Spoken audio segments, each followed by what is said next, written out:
All right, good evening and welcome back to the Football Tribe UG channel. Robert Kesakos is your usual suspect. Welcome back to yet another live broadcast on your favorite footballer updates channel. It's a pleasure to be back on this beautiful Saturday night with a quarter to midnight. Apologies for the lateness. Given my shooting situation, some people deliberately um, refuse to keep time. So eventually we end up being late. But it is what it is.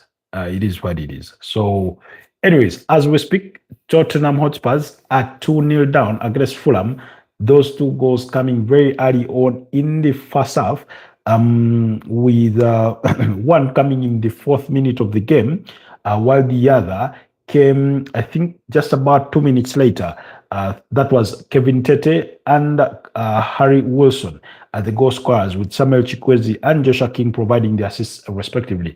Tottenham have looked shambolic in the opening 45 minutes, and they will need to do tremendously well in the second half if they are to pick 3 points or just a point from this game. In the Spanish La Liga, Atletico de Madrid are leading by 2 goals to nil, thanks to a brace by Alexander Soroth against Rio Oviedo. So that action is ongoing over there. While in the Italian Serie A, AC Milan and Lazio are still goalless. And then in the French League One, PSG were stunned by a 10-man AC Monaco, beating them by 1 goal to nil. That goal scored by Takumi Minamino, something like that. I hope I pronounced his second name. Yes, Takumi Minamino, yes, was the goal scorer in that game.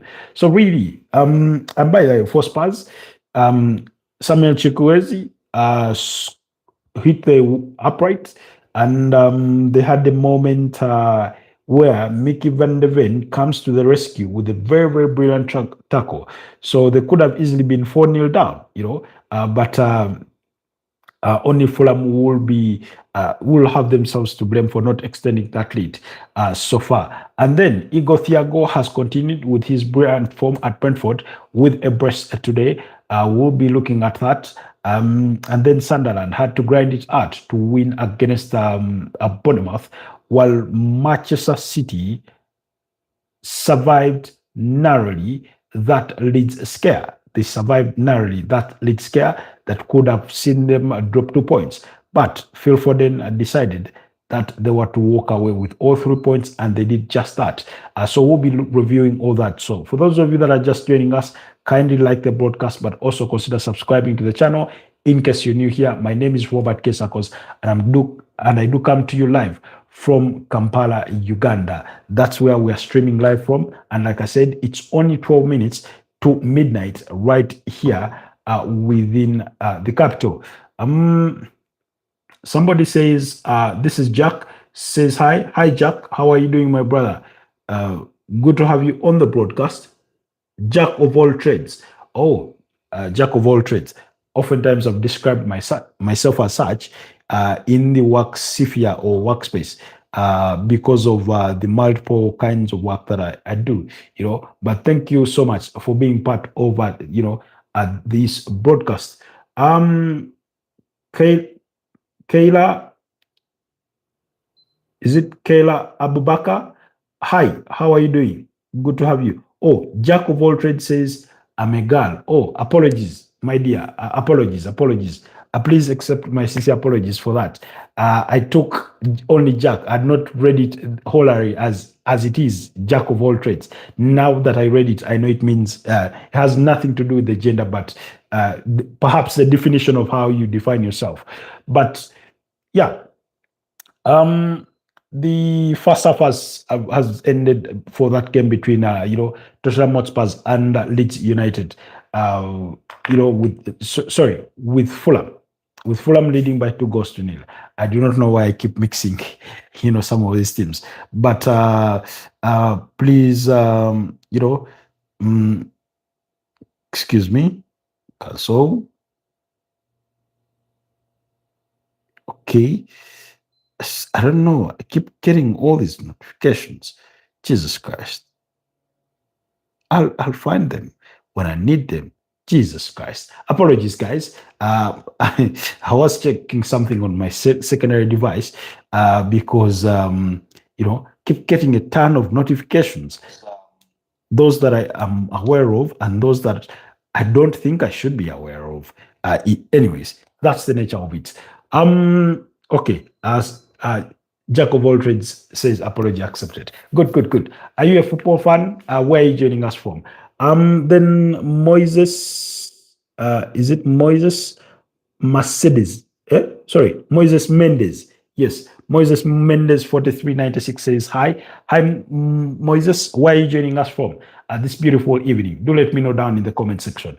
Guys, let's have a chat before we get into the thick of the discussion for whatever it is that we have tonight in regards to football. But for those of you that are new to the channel, please consider subscribing to the channel and support what I do here. It's still a young channel. We're still growing. So any support you do render will be much appreciated. I just said to you, okay. Anyway, so what team do you support? Are you a football fan? What sport interests you? How are you spending your weekend, if you are anyway? So that kind of thing. Let's have a chat. Let's have a chat all about that and much more. In case you're a football fan, I'm really, really interested in your conversation. What team do you support? If there's anything else you want to tell us about your team, about your country, it will be really, really appreciated. I'll be reading all your comments as they do come through. So please take note of that, really. So otherwise, thank you so much for being part of the broadcast. Jack of all trades says, I am supportive of volleyball. Wow, okay. I mean, I did play volleyball in high school, but I never took it beyond that to a professional level. So I do love the sport in itself, although locally, it's not the kind of sport that I do, follow that way. Then Kyla, I'm supportive to basketball. Wow, interesting. Basketball, very, very decent game. I always want to watch basketball, but particularly the NBA, but it coincides with my only bedtime because those games kick off very late in the night. So that means I'm supposed to be up early for my routine because I do this broadcast every morning at 9 a.m. and every single night at 11 p.m. So oftentimes, by the time games kick off, it's bedtime. And that is what worries me in part about the World Cup 2026, because I know some of those games are going to be kicking off really, really late, but it is what it is. There's not much I can do about, changing the timeline, even if I wanted to. But it's good to be back, yes, on another evening over football. Like I said, it's been an interesting week or weekend. Quite some results have been surprising, at least to me, in comparison to my own predictions, in as far as today was concerned. But also, some expectations have been met. In football, you may be surprised, but given the way things go, you always give yourself the benefit of doubt that, yeah, anything can happen in football. So practically, that's what did happen. But anyways, let's kick off with Burnley. Burnley beat up against, Brentford beat up against Burnley by 3-1. Like I told you, Igor Thiago among the goal scorers there, a penalty in the 81st minute and another in the 82nd minute, while Dango Ouattara was the goal scorer in the second minute of stoppage time to make sure that Brentford won that game by 3-1. Meanwhile, Fleming scored the only goal for Burnley. That was in the 85th minute. So you can see that Burnley had restored parity, but just a minute later they conceded, and that's how, what happened to Burnley is almost similar to what happened to Leeds United. They just can't hold on for that with dear life to secure a point. Volleyball is a sport. Volleyball is like a sport to me that I own. I do not own, but I support, because a lot of people don't get to be volleyball players. They just get to be other stuff like basketball. Completely understandable. Completely understandable. I think even at the global scene, it doesn't get sort of the attention it deserves. So, anyways, our prediction had been that Brentford would win this game, so there are no surprises there. Really, but what stands out is that Igor Thiago continues to be impressive. That press takes him to a tally of 11 goals in 13 games this season. A player that many did not know until this season, even though he had been at Brentford last season, of course, out spending majority of his time out through injury, and that means he's put himself only 3 goals behind Erling Haaland, who wasn't on target today, as Manchester City beat up against Leeds by 3 goals to 2. Those goals coming by Phil Foden in the first minute of the game, and then Josh Gvardiol in the 25th minute, while Dominic Calvert-Lewin scored in the 49th minute. That was in the second half. And Menka scored in the 68th minute to restore parity for Leeds. Daniel Fekir thought he was going to, collect something out of that game, but Phil Foden had other ideas because he conjured up a moment of brilliancy late on in the game in the first minute of stoppage time to win it all for Manchester City. It was a bit of a nervous ending.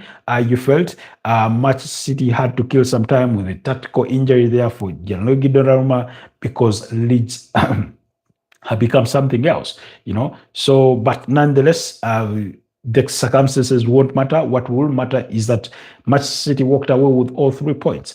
And that means that they have reduced the gap between themselves and the table leaders, Arsenal.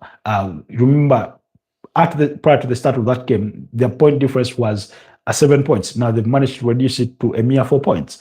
And with that victory against Leeds United, really, they wait for Arsenal to play away to Chelsea. Now, I don't know if you're Manchester City. I think your biggest prayer is that maybe Chelsea win, because if Chelsea win, they'll be only just a point above you, and Arsenal's point gaps will have been reduced to 3 points in respect to Chelsea and only 4 in respect to you. A draw would mean that it's a 5-point gap between Arsenal and Man City, whereas it will be a single point gap between Man City in second place and Chelsea. So either of those results would work for Manchester City, but a victory for Arsenal does not work in their favor. So in that regard, Jack says, so we can't talk about the facts. We can't talk about the facts about volleyball. Some people don't get to play because adults and lots of parents just force their kids to do other stuff like doctor, lawyer. Anyway, it depends on what country you're in, or the kind of society or societal background where you do come from. But I get the feeling that today a great number of children are getting to choose at least what they want to pursue when it comes to careers, and things like that. But in some cases, it is chosen for you. It is chosen for you, and it is what it is, So, but anyways, we'll leave that at that. But I thought, whereas Manchester City dominated, a good number of statistics, including unexpected XG of 3.1 compared to 1.5 of Leeds United, domination of 61.7% of ball possession that was expected, a total of 18 shots on goal with 9 on target. Only 3 went through. In comparison, Leeds had 9 shots on goal with 4 on target. 2 went through. Manchester City had 8 corners compared to only 1 for Leeds.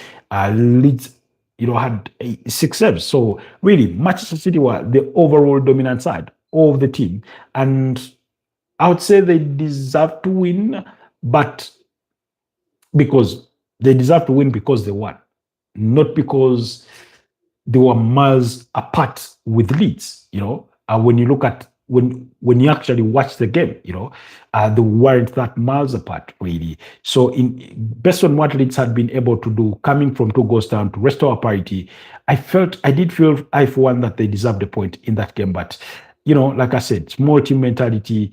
They always come close, but just can't get it over the line. And that was the case of it. Anyway, the other game was between Sunderland and Bournemouth. Bournemouth went into a 2-0 early lead. released. They finished the game with Emandes following that red card to Cook in the 6th minute of stoppage time, but Adil and Tyler Adams were the goal scorers for Bournemouth to go into that 2-0 lead. Released a Leafy squad in the 30th minute from the penalty spot to make it 2-1, whereas Traore scored in the 46th minute.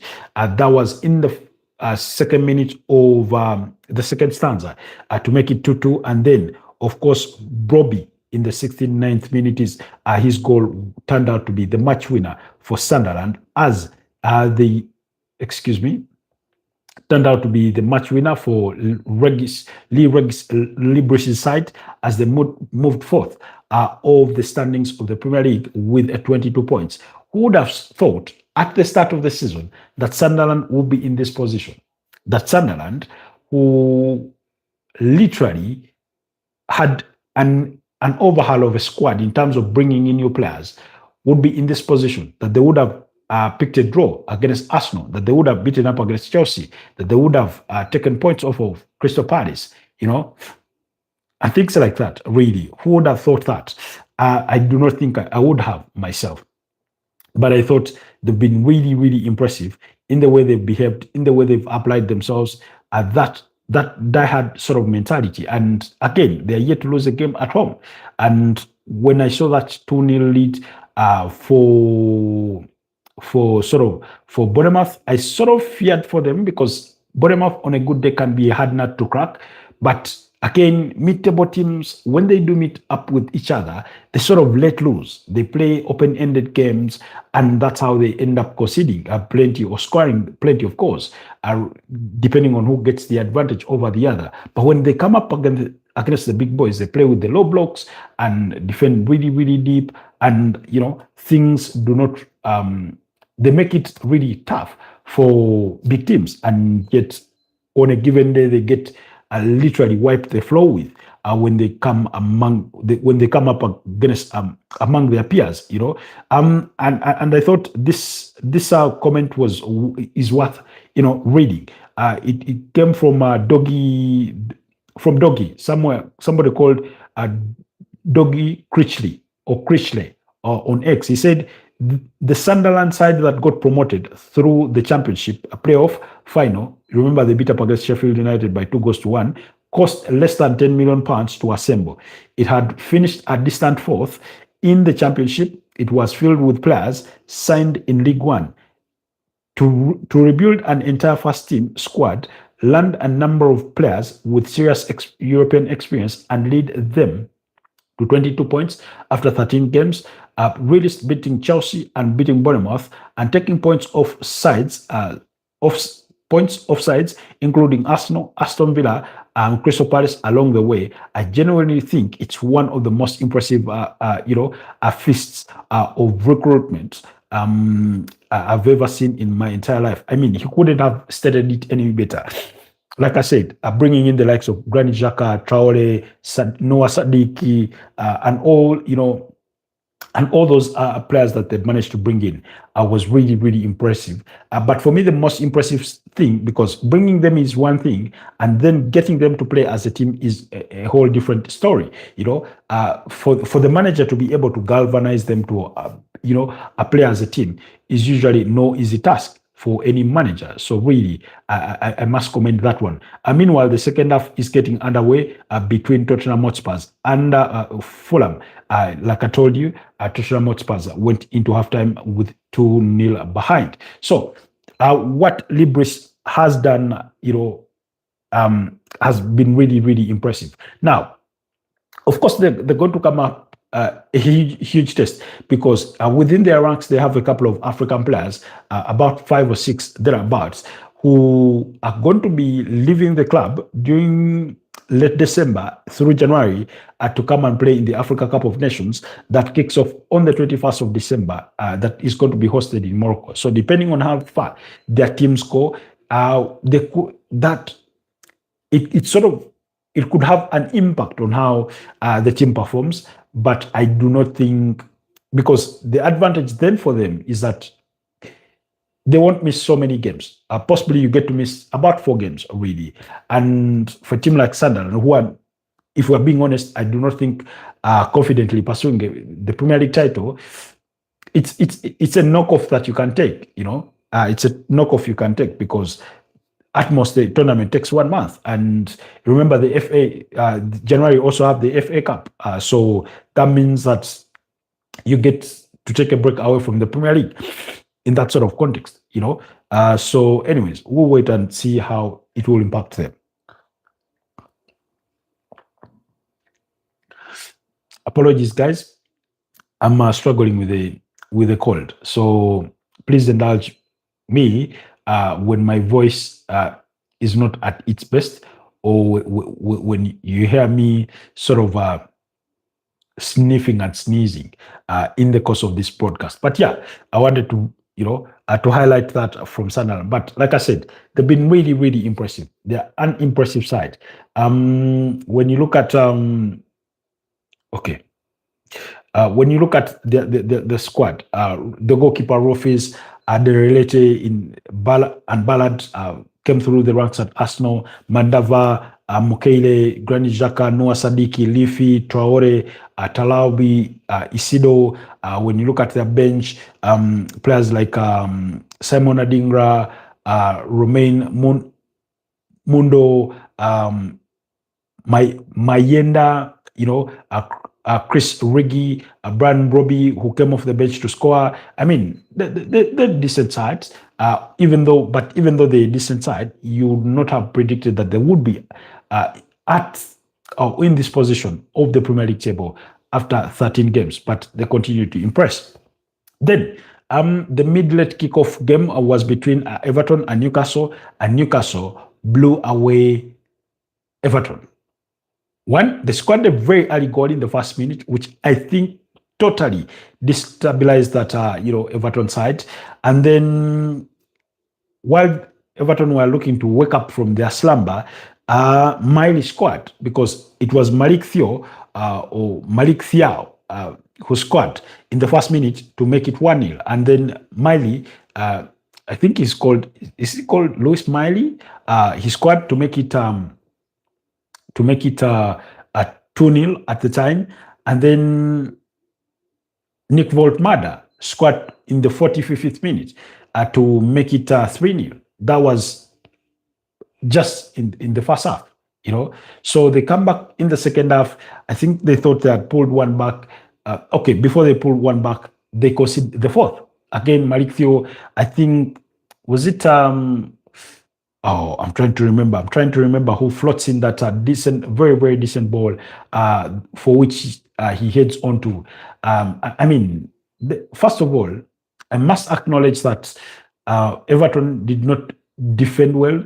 I thought they did not fight well enough for second balls. I thought they struggled with that.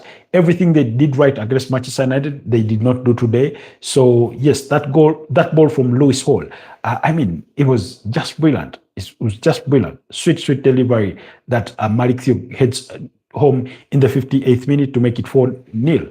And they thought they had pulled one back through Thion Barre, but that goal was ruled out for a handball in the build-up to the goal.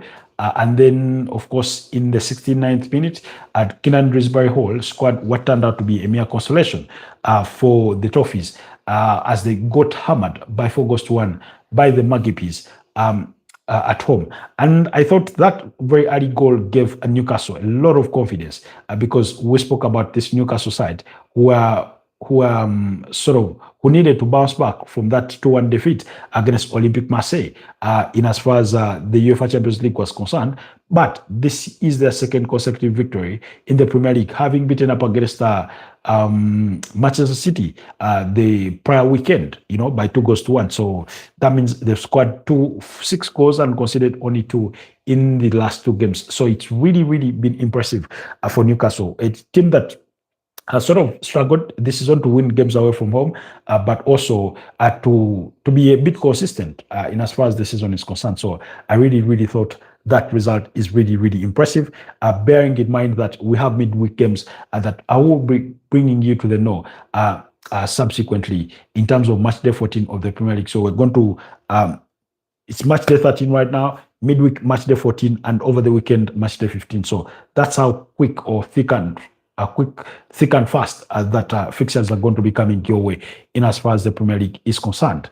Then of course, the rest of the action does continue tomorrow. Released at Tottenham Hotspurs up against Fulham. That game is in the 50th minute, with Fulham still leading by 2 goals to 0. Guillermo Vicario is suspect or culprit for Tottenham conceding that second goal. Really, he sort of came out, had good game reading, but instead of putting that ball out, he tried to act smart, and he conceded possession, and that's how they conceded. It didn't look really, really good on him. So, but tomorrow at 3 p.m., Crystal Palace will be up against Manchester United, while Aston Villa at 5 minutes past 5 p.m. will take on Wolverhampton Wanderers. Like I said, the Man United game, I went for a draw. Aston Villa, I expect them to blow away Wolverhampton Wanderers, beat them by 3 goals to 1. Nottingham Forest, I went for a 2-0 victory against Brighton. They're going to be at home. Then Liverpool against West Ham. Did I avoid predicting that, giving a prediction for that game? I mean, I just don't know what Liverpool are going to bring, really. And they're going to be against a West Ham side that is going to play the long ball, one that Liverpool really, really dread. And then, of course, in the late kickoff between Chelsea and Arsenal, we'll be hoping for, a very, very entertaining game. It's going to be a very difficult game in as far as both sides are concerned, But I think for me, in the wake of Manchester City's victory, in the wake of Sunderland's victory, I think Arsenal are going to be under the more pressure, because let's be honest, they are deemed title contenders, and not just title contenders, favorites in some sections of the fan base or the football fraternity. You know, so they're looked at in that picture. Whereas for Chelsea, people are still wondering: are they going to really compete for it? Are they going to be that consistent to give it a good run for it? So we just have to wait and see how things do go. Otherwise, Tottenham are still searching for that first goal in the game, and so far it's still eluding them. But we'll continue to do the watch along for that game and follow the proceedings in as far as for as long as this broadcast goes on. But maybe briefly, as we follow the events from there. Match day 14 on Tuesday, there will be 3 games. Bournemouth will be at home against Everton. Fulham will be at home, losing to Manchester City. That's just my expectation. Newcastle will be at home against Tottenham Hotspurs at St. James's Park. This is going to be Tottenham's second visit at St. James's Park this season, because they went there and got beat by 2 goals to 0. That was at the 4th round of the EFL Cup. And then on Wednesday, that's when we'll have a large pool of the other games. We'll have as many as 6 games played. Arsenal's kickoff will be at 10:30 p.m. When they entertain Brentford at home. Brentford are in very, very good form. Brighton and Hove Albion at the same kickoff time will take on Aston Villa. Burnley will be at home against Crystal Palace at the same kickoff time, whereas Wolverhampton Wanderers at the same kickoff time will be welcoming Nottingham Forest. And then at a quarter past 11 p.m., that means after the first half of the early kickoffs, Chelsea will be away to Leeds, while Liverpool will be at home to Sunderland. And then on Thursday, Manchester United will be playing West Ham United. So really, do not miss out on all that action that will be coming your way. Otherwise, hey, it's going to be a bit of a difficult run in the coming, weeks or in the coming days for some of your respective teams. Okay, let's proceed with our watch along for that game between Tottenham Hotspurs and Fulham in as far as tonight is concerned.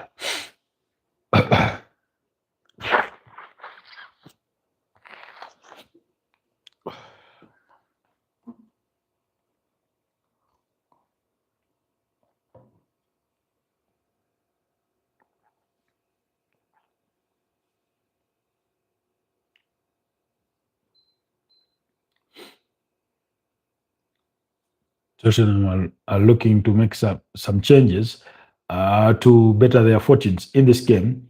There is the scoreline has not yet changed in that game between Rio Oviedo and Atletico Madrid. They are still leading by 2 goals to nil. Goals from Alexander Tholos, while AC Milan have the lead against Lazio. That goal scored by Rafa Leao in the 51st minute. That game is in the 68th minute. There in the second half. So um, uh, that's also ongoing. Meanwhile, Barcelona won their game today. They beat up against Deportivo Alves by 3 goals to 1. Lamine Yamal among the goal scorers there. So Tottenham are bringing on Rodrigo Bentancur. They're bringing on Xavi Simons. Um, I don't know. And this week is going to be really, really challenging for managers, especially when it comes to team rotation. Why? Because you're playing this weekend, you have a midweek game, and quickly on the weekend. So some managers have and some teams have back from playing in midweek in the UEFA Champions League. So and they had played the other weekend. So because games are coming thick and fast, you do understand that they need to make some team rotations and here and there to sort of not to overload their players. However, sometimes those sort of team tricks do not pay off at the desired results. We've seen it. Rando Kolomwani was this close to pulling one back for Tottenham Hotspur. He scored a brace in midweek in their 5-3 loss against PSG in the UEFA Champions League, while Ricardson scored the other. A game in which Vitinha scored a hat trick, but that was really, really close. That was really, really close. Rando Kolomwani. He was on loan away to Juventus for the second part of last season, but he's a PSG player. Oh, that was awkward. Joachim Anderson failed to clear that one. He's the Fulham captain, listed in the app. Oh, the ball takes a bounce off the floor, and then he struggles to deal with it. They concede a corner, and Tottenham are good with set pieces, fairly good with set pieces. So you do not want to be conceding one too many set pieces against them.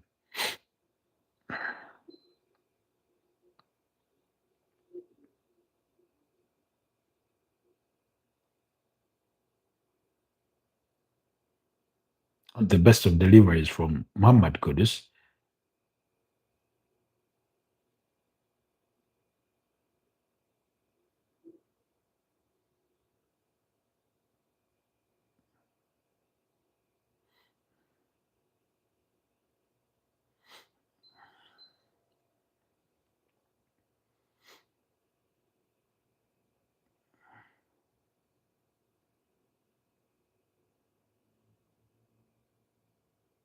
Oh, Harry Wilson just gave it away.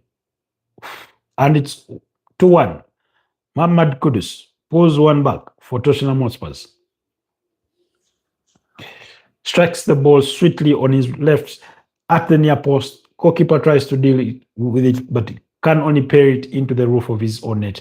And it's 2-1 for Tottenham. Fulham failed to decisively deal with the ball in terms of a clearance, and he beat Bernard Leno to the near post.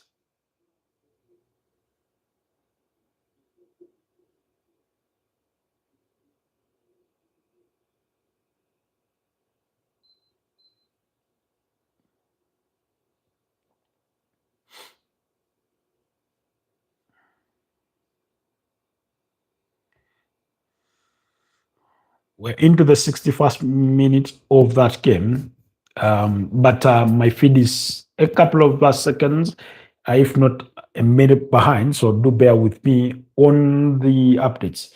But yeah, Zavis, Wilson, Odebat, Rodrigo Bentancur, and Xavi Simons are the players coming on. Ricardson is being withdrawn for Xavi Simons.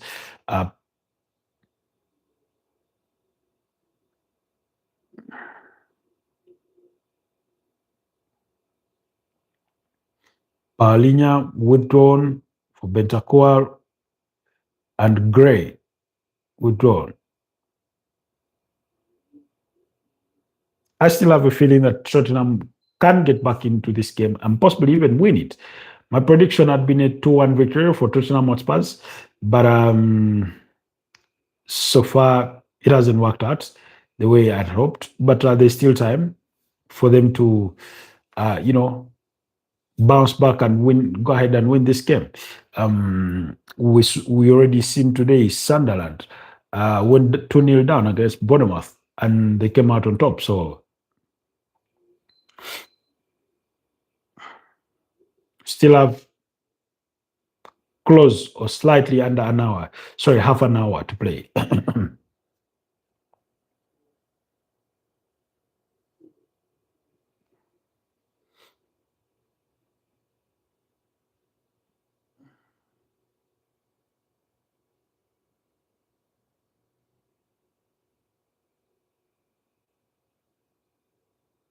That's a December from Calvin Bassey.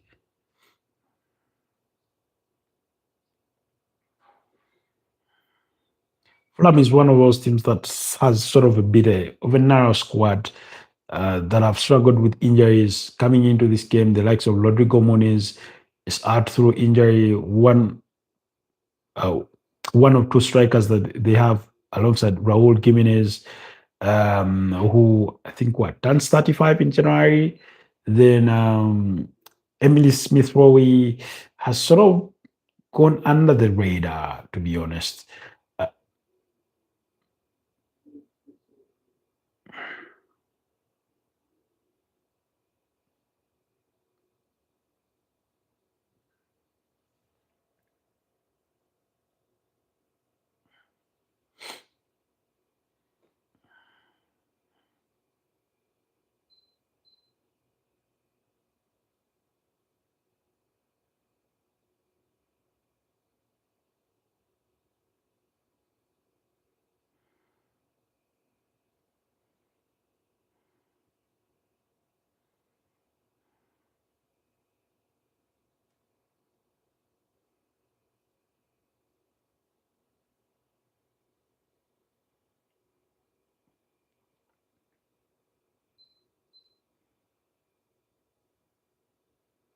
Tottenham are without their captain Christian Romero, so it's Kevin Danso and Mickey van der Ven at the best of their centre back, with Pedro Porro at left back and Destin Udogi at right back.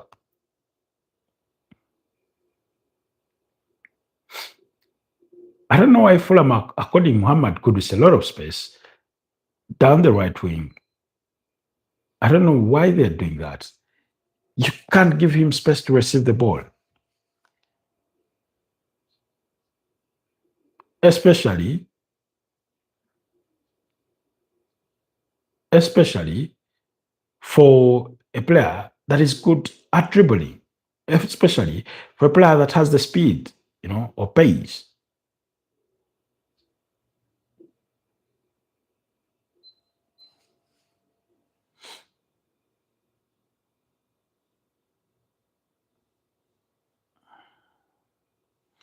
I don't know why he doesn't play Pape Matsar. He's one of those players that I think is really, really energetic, coming from that midfield, sort of in behind the attackers. Oftentimes does well. Oh,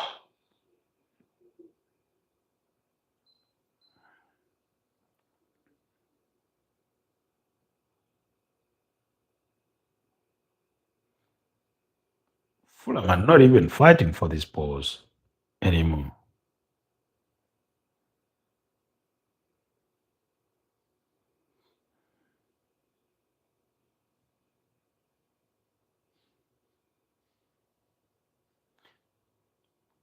Fulham are playing one too many loose passes.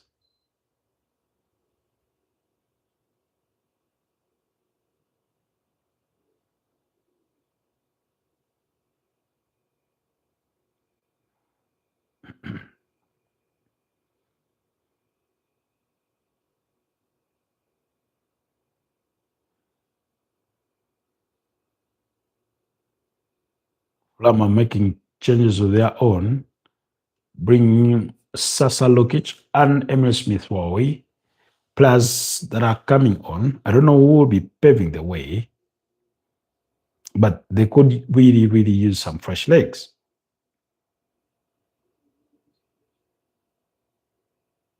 Oh, Iwobi, you lost the ball. Go for the chase.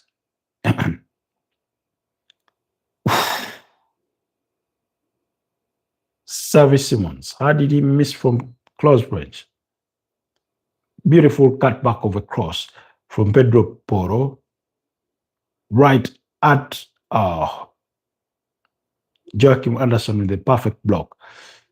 The perfect block. Ball was played right around the penalty area.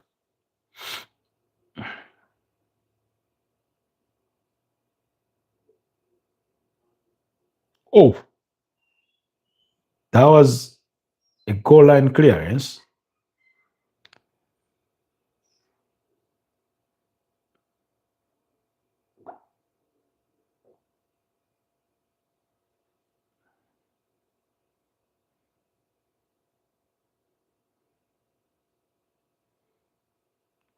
Fulham are hanging on by a thread.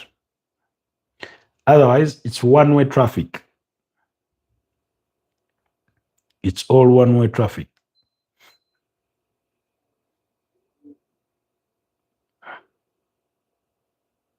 Blocked. Again, according to the space. Lucky for them, he was offside on this occasion. Corner is brought in by Kudus earlier on. Gets brushed on. Raul Jimenez was a player online with the head clearance.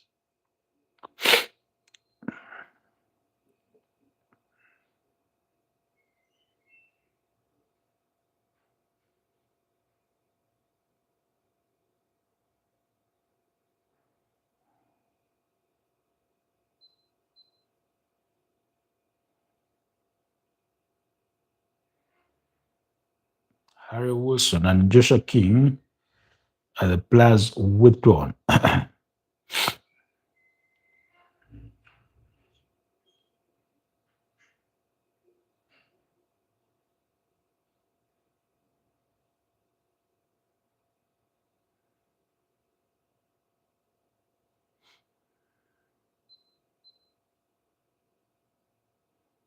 How was that not a foul, ref?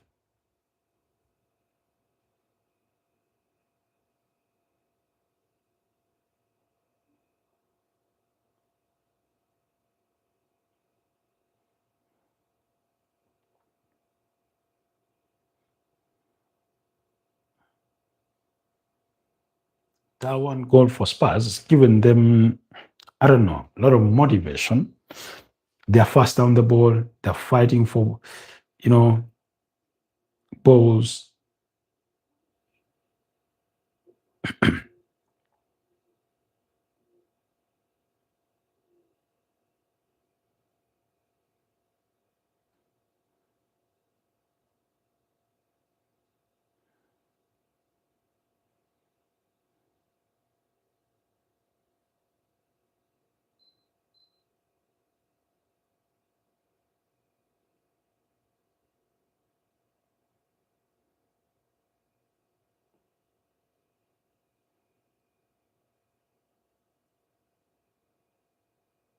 Wilson on the bat.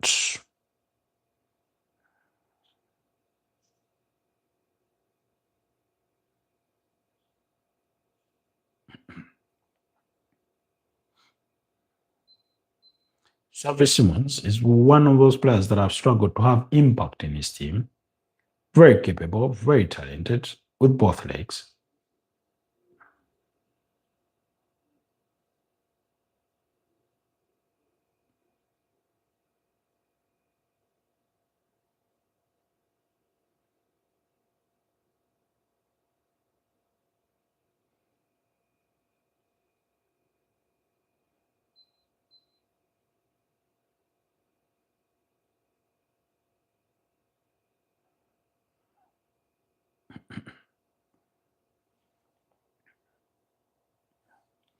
find Kudus's work rate really, really impressive.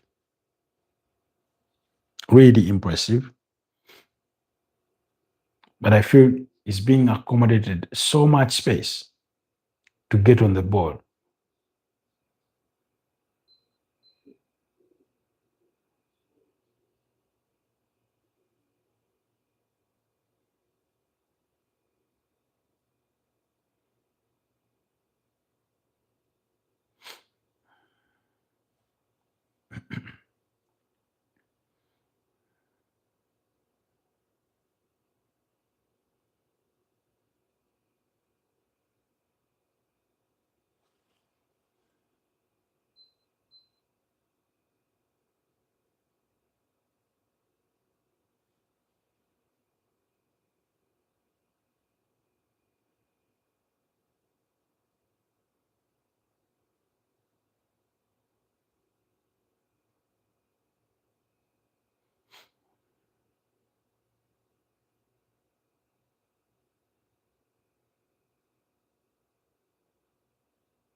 That's a difficult one.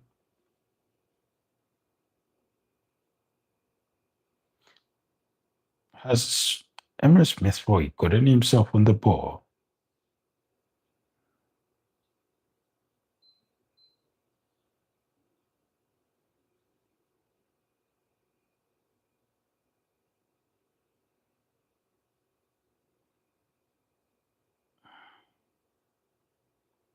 Those loose balls, those 50-50s.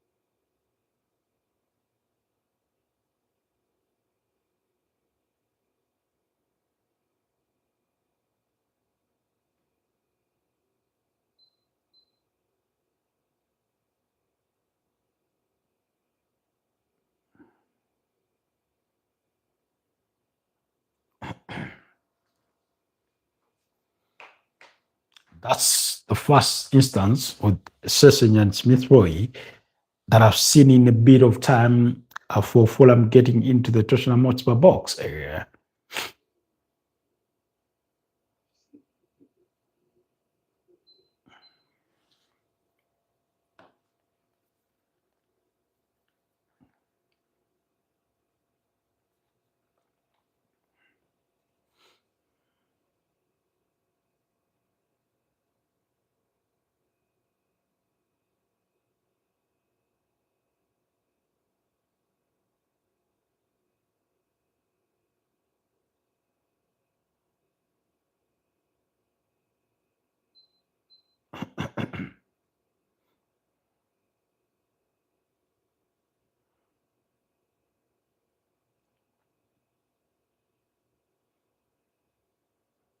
Come on, move the ball forward. Can't be playing in your own half a lot of the time and expect not to concede.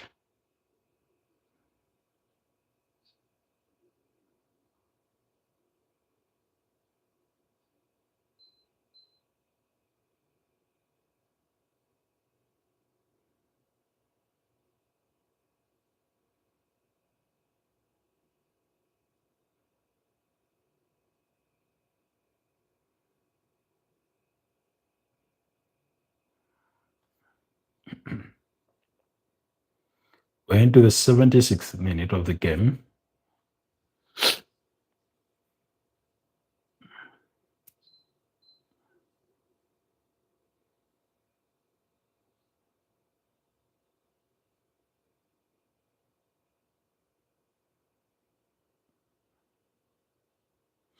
At long last, I'm bringing on Pape Matsa at Don't know why I keep him out.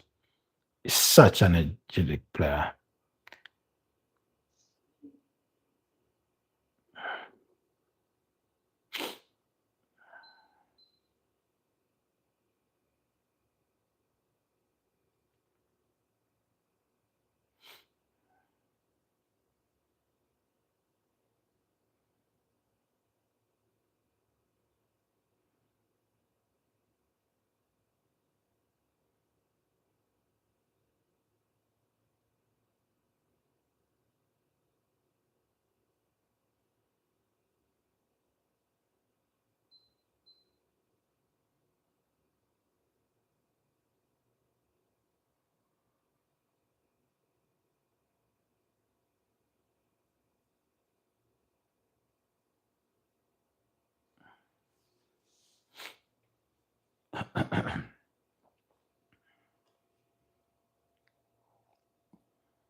Tottenham still looking for that equalizer.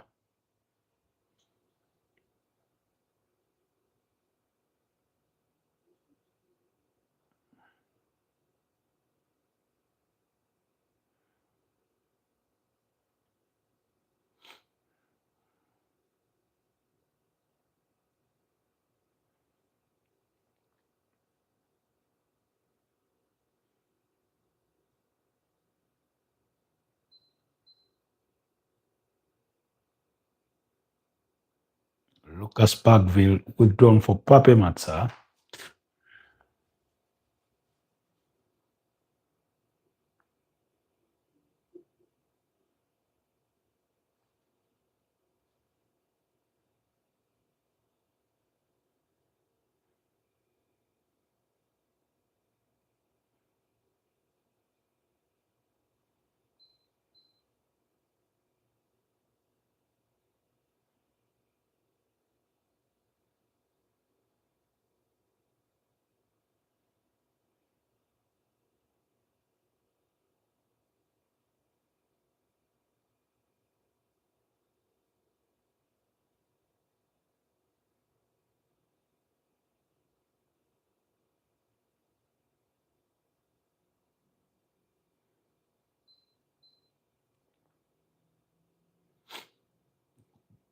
Good pass. Samuel Chikwezi hasn't had the best of second halves.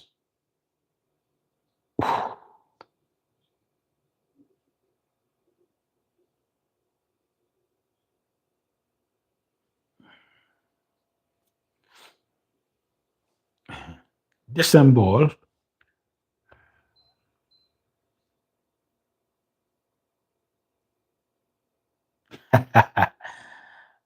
Raul Jimenez tried to score with his hands.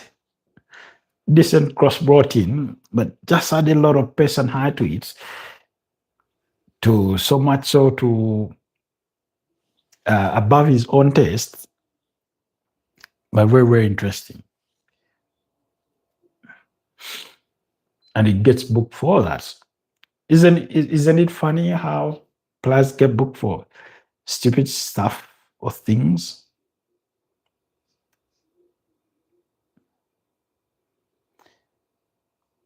Still have 10 minutes to play, and I don't know. Marco Silva still thinks they can hold it out for a victory. Wouldn't it be tremendous if they did? Because of what it would imply on the Premier League table. Because it could move them really up the table somewhere healthy.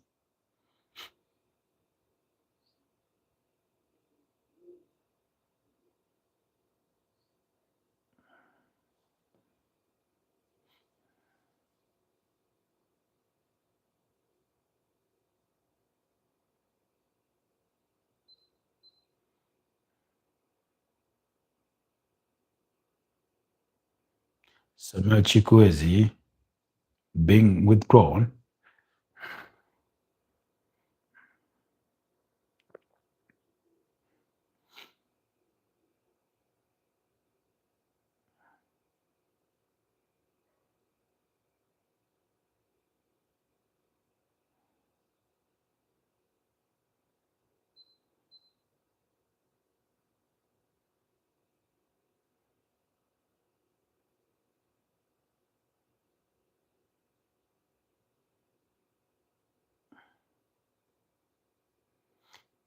Kevin Danso with the long throw in. Oh.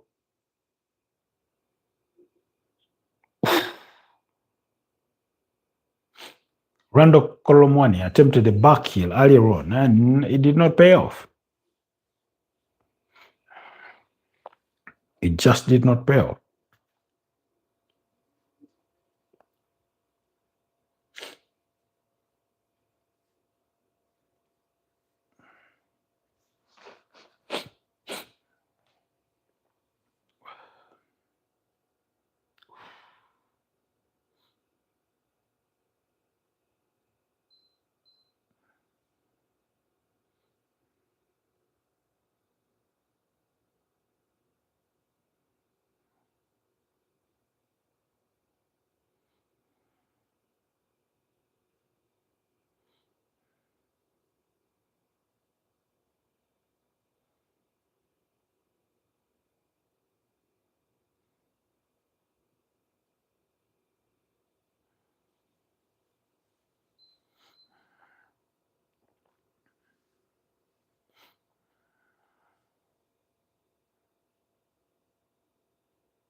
Somebody was nutmegged.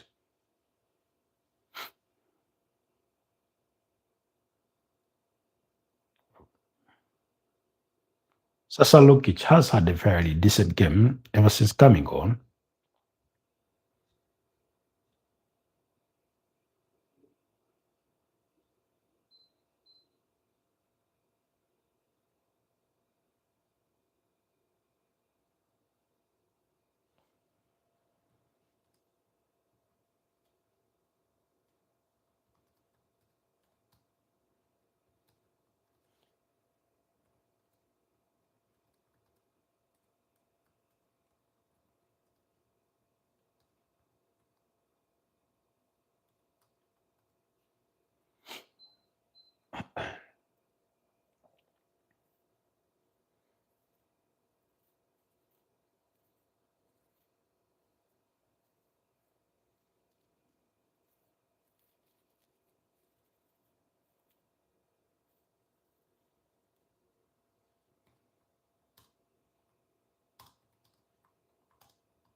Kind of tension I'm experiencing is out of this world.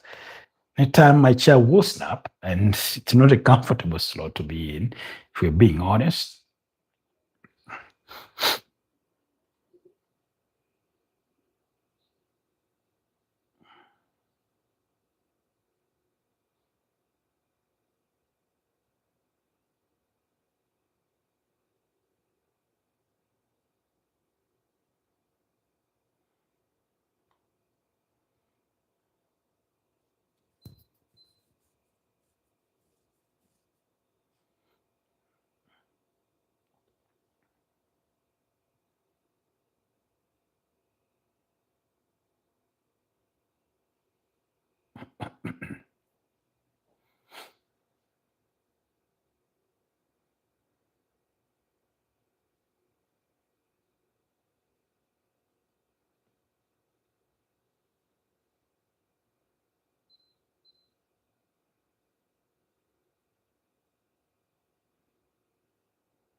You're not missing much.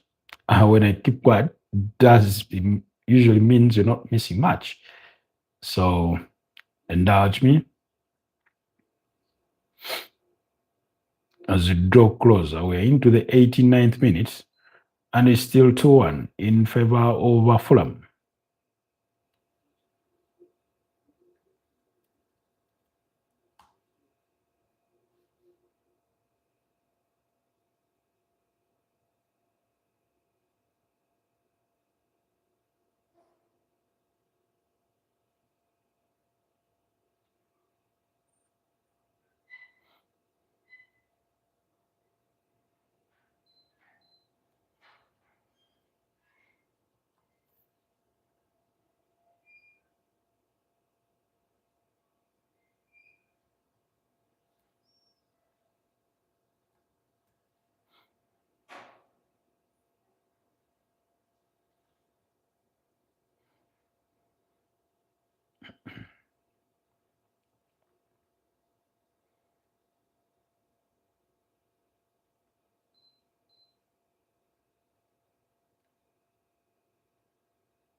Yo, what's up, my brother?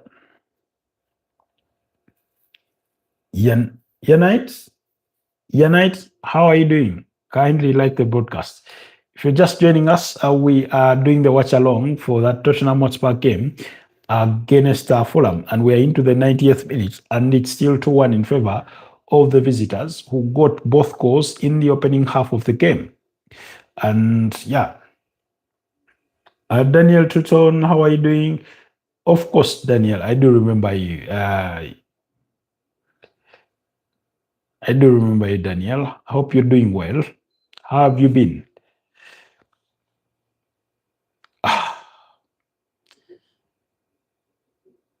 Must be really hard being the Tottenham fan.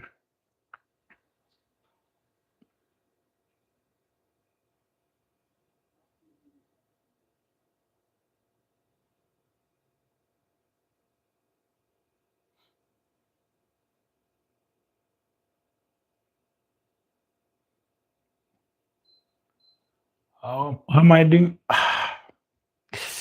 Not really good. I'm struggling with a bit of a cold. Spent a day taking a lot of ginger, or as Ugandans prefer to call it jinga. But I'll be better. I'm hoping I'll be better. So I'm in that sort of period of catching a cold. Have a game tomorrow. I wish you the best of luck in your game tomorrow. Um,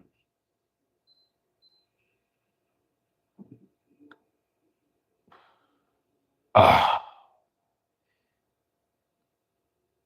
put a little too much on that.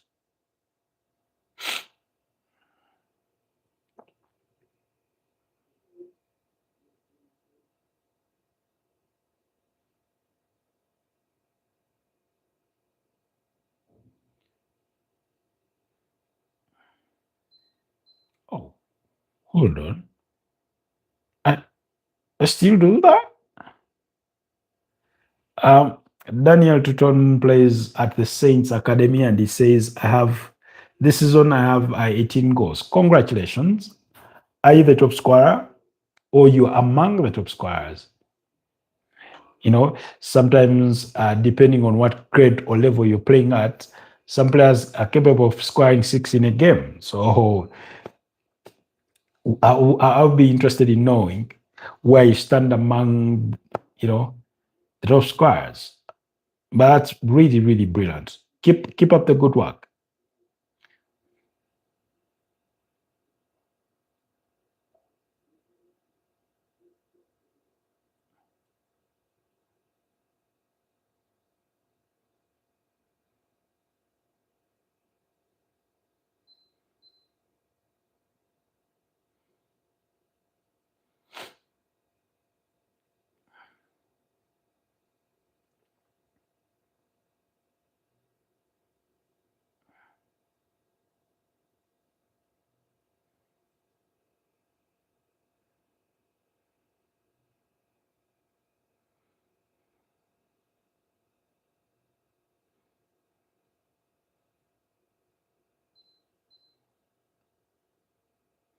Joachim Anderson has been immense in that backline. Oh, Daniel says, I'm going to bed. I have a 3 hour drive in the morning at 6. Oh, wish you the best of luck in that. I think me, I'll be having church at that time.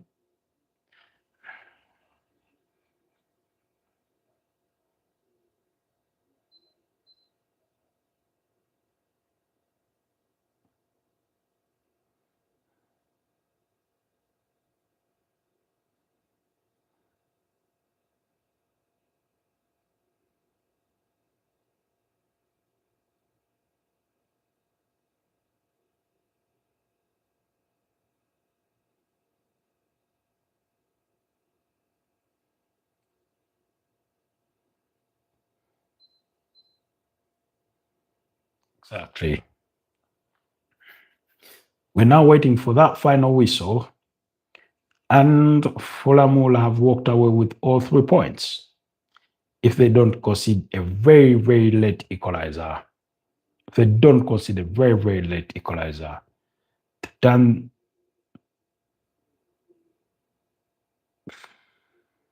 oh, it's game over. Fulham 2, Tottenham 1. Kevin Tete and Harry Wilson, the goal scorers for Fulham, and Muhammad Kudus pulling one back for what turns out to be a mere consolation for Fulham. My prediction had been that Tottenham would win it by 2-1. Well, it hasn't practically worked out that way. They've gotten beat, and that's their 10th defeat in the Premier League at home in 2025.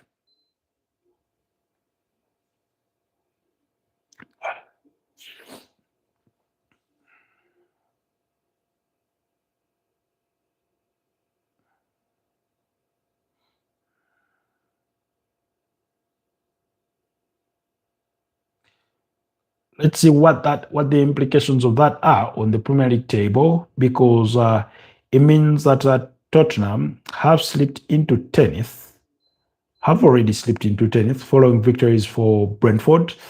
You know, Brentford are 8th on the Premier League club. And Fulham have moved 15th on the Premier League club with 17 points. Not too bad. If they can win the next 2 fixtures, unfortunately for them, one is going to be against Manchester City, which will be a very, very difficult fixture.